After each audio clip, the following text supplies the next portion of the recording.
अलाहाबाद उच्च न्यायालयाने एका बलात्कार प्रकरणात दिलेल्या निर्णयावर महिला काँग्रेसनं नाराजी व्यक्त केली आहे। महिलांवरील वाढत्या अत्याचारांच्या पार्श्वभूमीवर बलात्काराची व्याख्या बदलण्याची मागणी काँग्रेसनं केली आहे।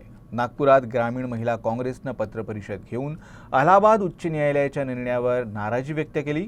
सोबतच या संदर्भात केंद्र सरकार आणि महिला आयोगाला निवेदन देण्याची माहिती दिली आहे। अल्पवयीन मुलीसोबत घडलेली घटना हा एक घृणास्पद गुन्हा आहे। मुलीवर जरी बलात्कार झाला नसला तरी तिच्यासोबत जे काही घडलं ते बलात्कारापेक्षा कमी नाही। अशा स्थितीत केंद्र सरकारनं न्यायालयाच्या निर्णयात हस्तक्षेप करणं आवश्यक असल्याची मागणी महिला काँग्रेसनं केली आहे। याबाबत महिला काँग्रेस महिला आयोगाला देखील निवेदन सादर करणार आहे। नागपूर जिल्हा ग्रामीण महिला काँग्रेसच्या वतीने जे इलाहाबाद हायकोर्टाने जो निर्णय दिलेला आहे की महिलांचे कपडे उतरवणे किंवा त्यांच्या प्रायव्हेट पार्टला हात लावणे हा बलात्काराचा प्रयत्न नाही आहे, हा निर्णय आम्हाला मान्य नाही आहे।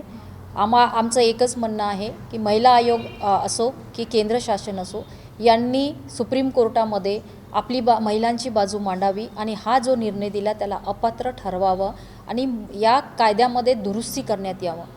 कारण की दिवसेंदिवस जे महिलावर अन्याय अत्याचार होत आहे ते वाढत आहे, कमी होत नाही आहे आणि अशा निर्णयाने अशा मानसिकतेचे जे लोक आहेत त्यांना बढावा देण्यासारखा हा निर्णय आहे असं आम्हाला वाटते।